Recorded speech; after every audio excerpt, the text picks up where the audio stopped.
bagi semua umat Islam, marilah masjid kita gunakan seperti hanya fungsi masjid pada zaman Rasulullah SAW, yaitu pusat kegiatan keagamaan, pusat untuk menimba ilmu pengetahuan. Ini adalah di masjid. Dengan demikian, insya Allah syiar Islam yang kita lakukan ini akan tetap ini berjalan menurut rel yang telah digariskan oleh Allah dan Rasulnya, sehingga semua kegiatannya dengan harapan tetap mendapatkan ridho dari Allah Subhanahu wa Ta'ala.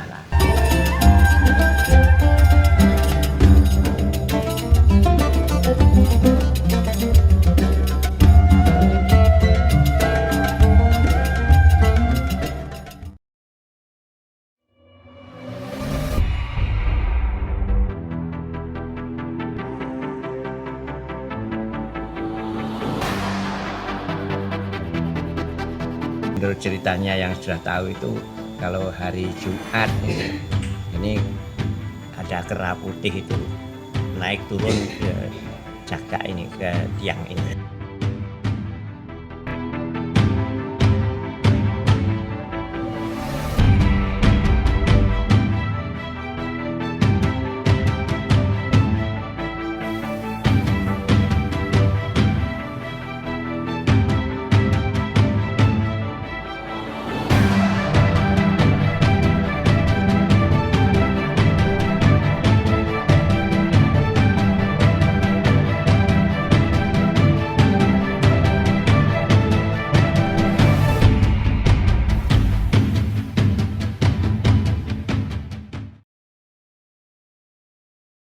Assalamualaikum warahmatullahi wabarakatuh.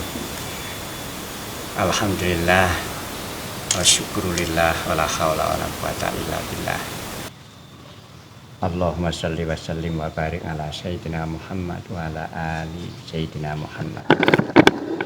Hadirin para bapak ibu sekalian yang saya hormati, di sini perlu saya menyampaikan dengan yang menurut kemampuan dan sepengetahuan kami, bahwa terutama di sini saya berada di Masjid Baitul Yakin, Desa Krenceng, Kecamatan Legok, Kabupaten Kendal. Masjid ini alhamdulillah dahulu didirikan oleh buyut kami yang bernama Mbah Yai Hasan Mustaqim, yang berasal juga dari Bogelen, Jawa Tengah. Alhamdulillah pada sekitar tahun 1860 ini masjid ini dulu berdiri di Desa Krenceng ini dengan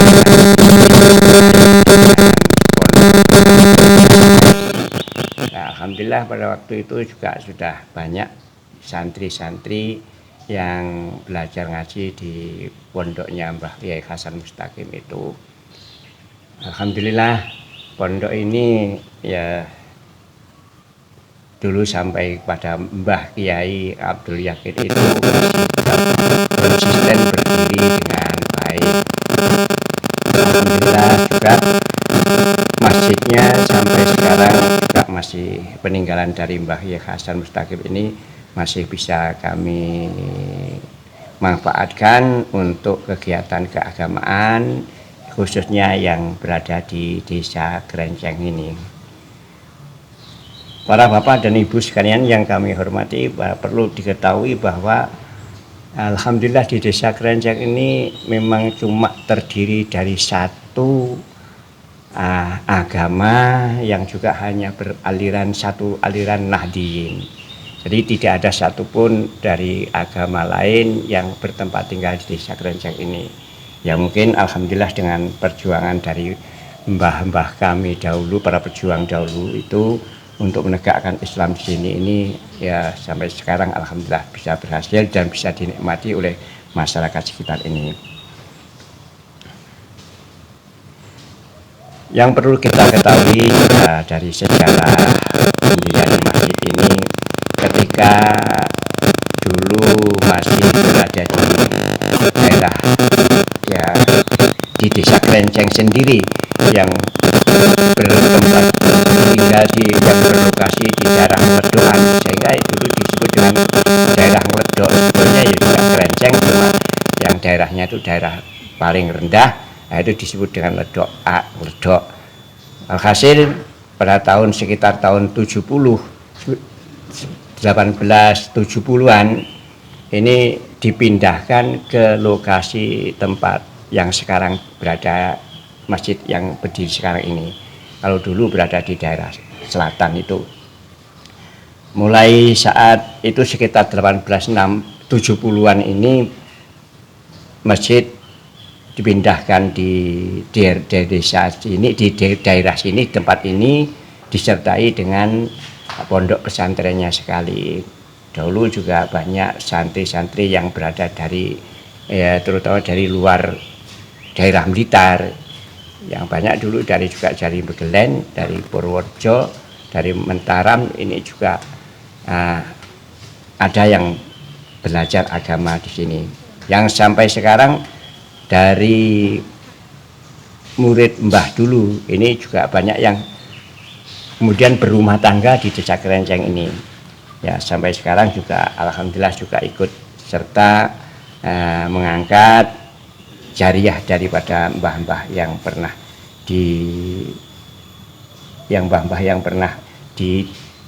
belajar di desa atau di masjid, di pondok pesantren ini. Adapun masjid ini sejak pertama insya Allah pemugarannya masih satu kali ini,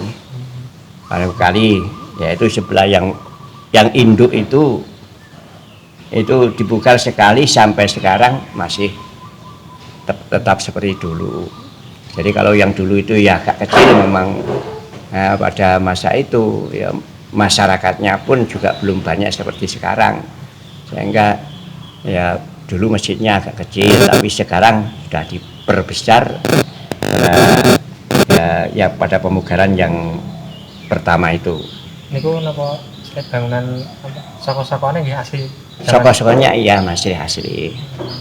Soko-sokonya itu asli semua. Bahwa dodok besinya di sana juga ada yang itu asli. Iya, iya ukir-ukiran itu asli pada waktu pembuatan masjid ini dulu. Niku riyen dibangun oleh masyarakat ngoten nggih? Napa nggih pribadi misalnya nggih ingin kuyung ngoten? Kalau yang pertama ini saya ini kurang paham karena itu yang membuat kan Mbah Buyut nih. Dari masih tahunnya saya masih belum ada ya. Ya sejarahnya yang secara tertulis ini memang belum pernah muncul, cuma saya juga ini cuma dengar-dengar dari orang tua kami menceritakan masjid itu di sana gini-gini, tidak cuma itu. Nah, kemudian yang pertama membangun ini adalah dulu kakek kami yang bernama Mbah Kyai Hasan Mustaqim, yang berasal dari ini Jawa Tengah juga, dari Begelen, Mbah Kyai Hasan Mustaqim. Kemudian Mbah Kyai Hasan Mustaqim ini kan punya anak banyak, anaknya 12 gitu. Dan itu jaraknya ndak jauh-jauh. Nah, jaraknya dekat-dekat antara yang pertama dengan yang kedua itu, sehingga sampai masih ya Mbah itu masih ya belum begitu tua, tapi nyatanya putranya sudah banyak gitu, sampai 12. Nah, ketepaan sampai ini pada waktu itu Mbah ya juga sudah, Mbah Buyut ini sudah agak menjelang ya usianya sudah agak senja, punya anak ini yang pertama kan putri ya, yang kemudian dari Mbah Buyut ini dijodohkan dengan santrinya Mbah Kyai Hasan Mustaqim ini yang berasal juga dari Begelen, dari Purworejo.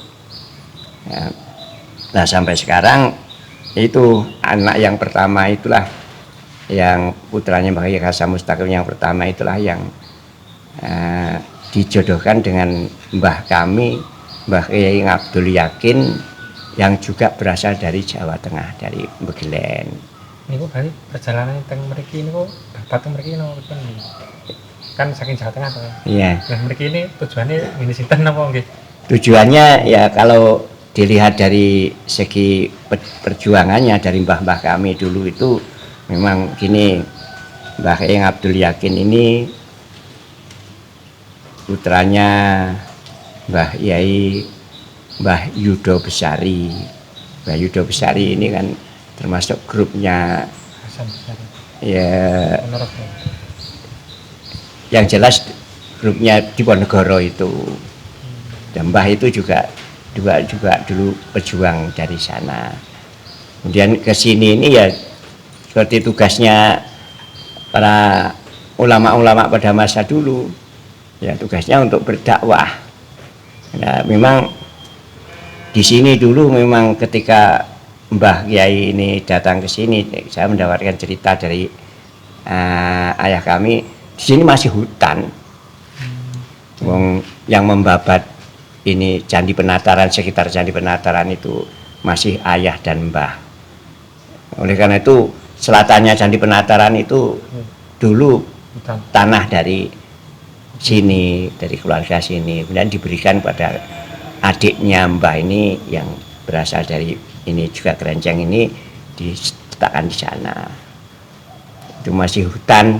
Oleh karena itu pada waktu itu ya kalau sholat istirahat ya di tempatnya yang sekarang disebut dengan makam Syekh Subakir itu, kan ada tempat, ada batunya. Itu biasanya yang digunakan salat untuk mbah dan batu lempengan. Iya, itu digunakan salat mbah dan ayah itu di sana. Yang sekarang di pundi-pundi karena peninggalan Syekh Subakir itu. Nah, kemudian sing niki wong ceritane sing tilake rumah di ya. Kemudian sebagai ini karena masyarakat di sini ini semakin lama ini semakin ya berkembang banyak lah satu desa ini. Semakin banyak, akhirnya ya terpaksa ini pengembangan untuk yang keduanya ini untuk memperluas serambinya. Kalau dulu serambinya itu ya biasa seperti itu.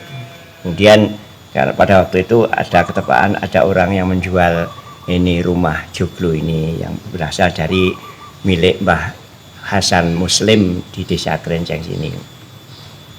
Nah pada waktu itu rumah ini memang kelihatannya agak berat kalau ditempati oleh orang-orang yang biasa saja, saya kira ya agak berat. Nah, ternyata memang menurut ceritanya dulu dari keluarga orang-orang tua-tua itu memang ya jarang yang mampu, sebab ini Soko yang sebelah timur laut ini biasanya ketika di rumahnya Mbah Hasan Muslim ini ya memang masih keluar air terus, walaupun musim kemarau ini keluar air terus. Entah itu dari mana ya, saya tidak tahu. Dan menurut ceritanya yang sudah tahu itu kalau hari Jumat ini ada kera putih itu naik turun ya, jaga ini ke tiang ini. Alhamdulillah dengan dipindahkannya di sini semua apa yang menjadi mungkin berat buat orang awam untuk menempati, setelahnya dipindahkan di sini alhamdulillah aman dan tidak ada masalah apapun sampai sekarang di tempat ini.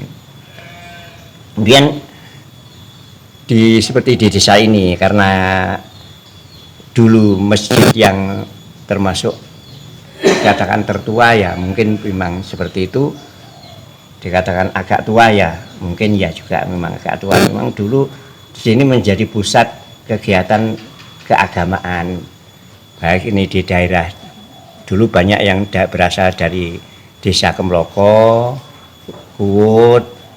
Ini kalau ngaji ya ke sini semua. Karena pada waktu itu memang yang ada masjidnya memang masih di sini. Ada pesantrennya. Nah, Pesantren ya, pesantren. itu rumah itu dulu. Rumah. Itu. Nah, cuma gini dari kami memang ini karena ini masjid ya masjid peninggalan orang-orang dahulu, termasuk berjuang yang pertama di daerah sini.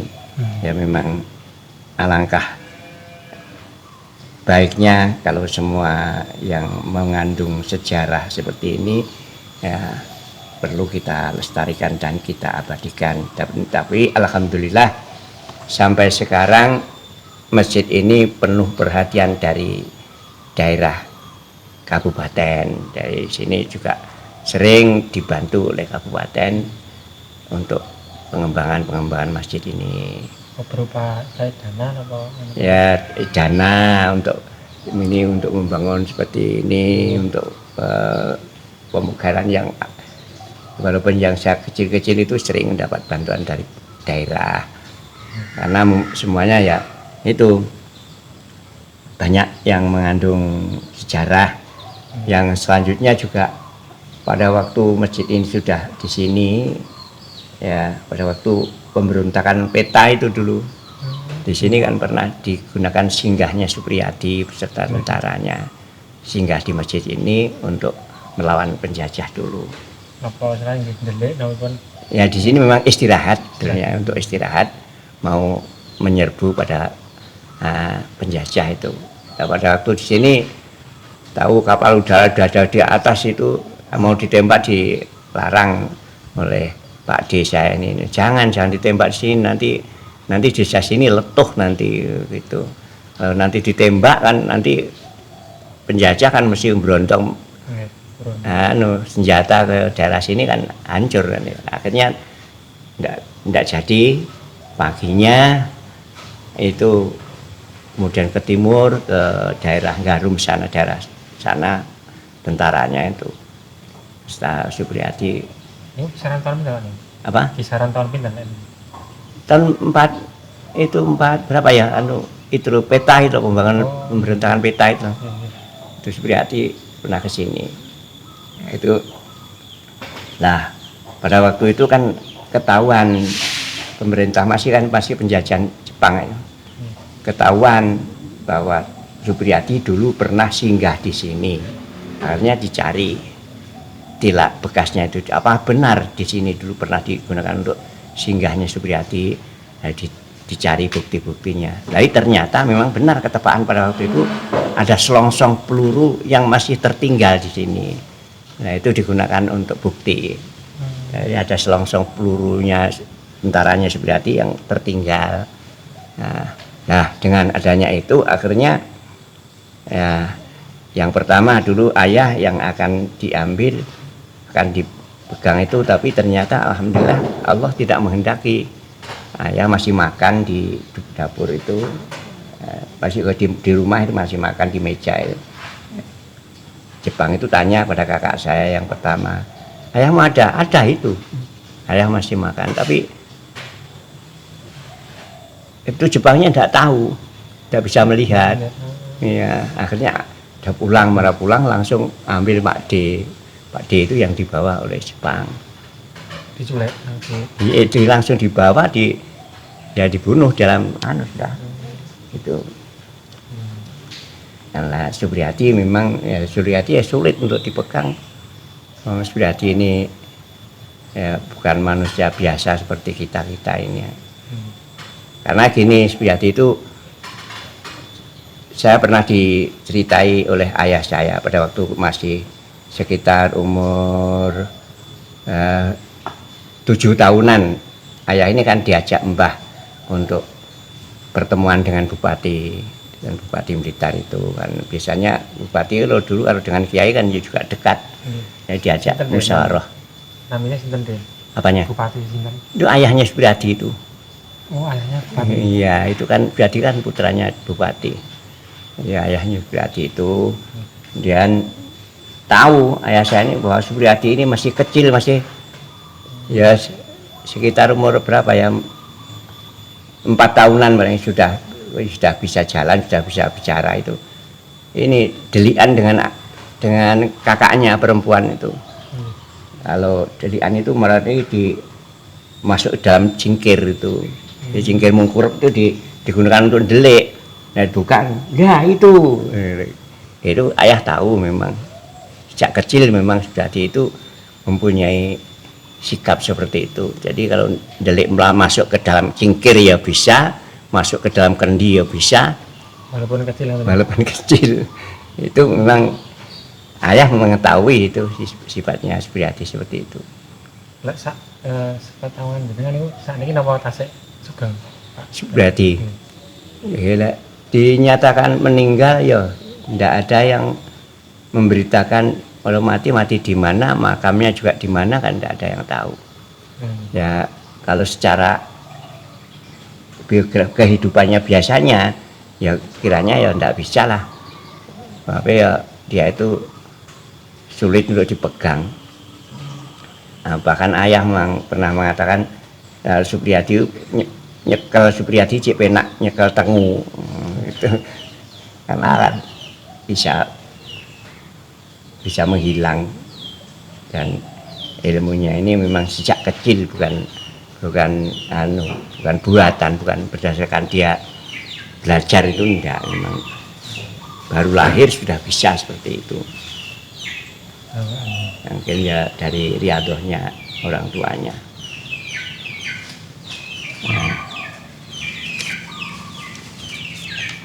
Ya itulah memang sejarahnya di sini ini ya. Terus kalian apa mungkin kegiatan sampai saat ini berjalan tentang masjid ini napa mawon? Oh alhamdulillah ya, sebagai kami ini sebagai penerus ya, menurut kemampuan kami beserta para teman-teman, kalau di masjid ini yang pertama ya digunakan pengajian umum setiap 1 bulan sekali. Nih, jadi yang mendatangi ya jamaah ini satu desa ini ya sekitar minimal ya sekitar 250 lah, itu cuma setiap bulan sekali. Kemudian setiap sebulan kali juga digunakan untuk khatmil Quran yang ditempatkan di makomnya Mbah ini, khatmil Quran, khataman Al-Quran untuk seluruh keluarga. Jadi mulai keluarga Mbah Kiai Hasan Mustaqim, anak cucunya kumpul di situ. Maka Mbah Yakin, Abdul Yakin. Niku nggih. Nggih, sedaya Mbah Hasan Mustaqim berada di sini, Mbah Abdul Yakin ini juga di sini. Makamnya di situ. Jadi kalau hari ini sebulan sekali ini memang digunakan untuk ini khataman Al-Quran. Kemudian pengajian-pengajian yang lain biasanya malam Jumat ini digunakan untuk tibaan putri-putri ini, kaum putri-putri ini, dan pada hari-hari tertentu yang lain juga digunakan untuk ini musyawarah tentang agama. Dan setiap awal tahun dan akhir tahun ini digunakan untuk pembukaan dan penutupan khatmil Quran. Awal tahun juga di sini, nanti akhir tahun juga digunakan untuk pembukaan kegiatan khatmil Quran. Tibaan malam Jumat ya, malam Ahad itu apa banyak kok ya. Kadang-kadang saya ini juga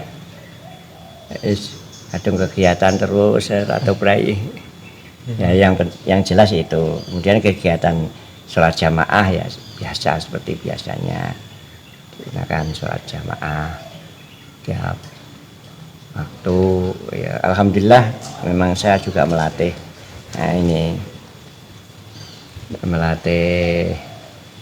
disiplin kepada masyarakat ini. Jadi kalau sudah ada azan, kemudian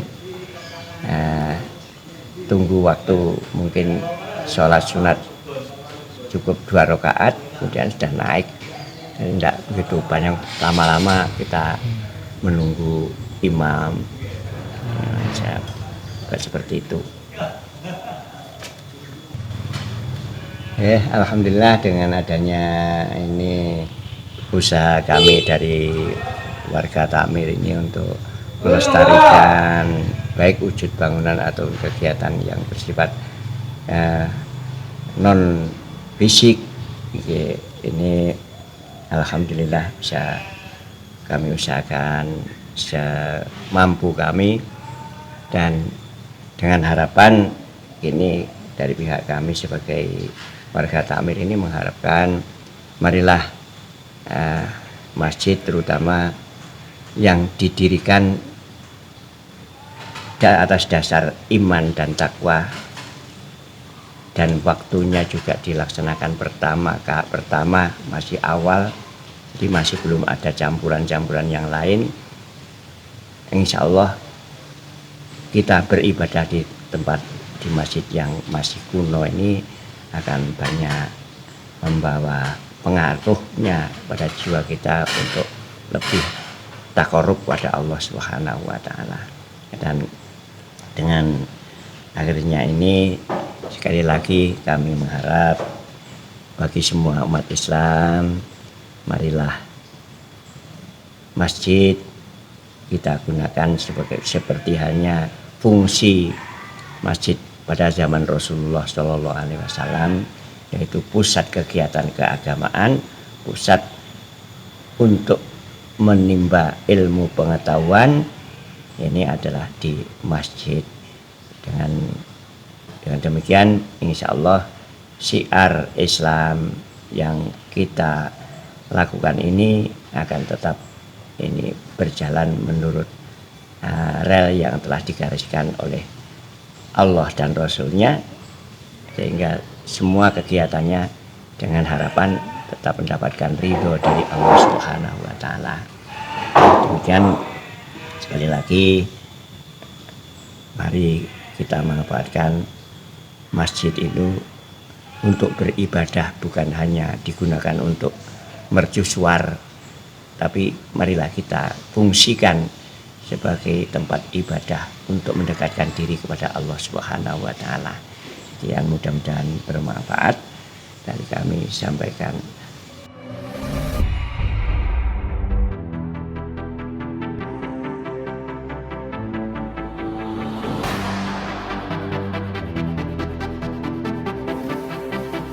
Empang sendiri, Empang itu hebat itu. Jadi kalau Empang itu hal uniknya, orang yang masuk di situ dulu sebelum berangkat ke Surabaya itu jadi kebal itu.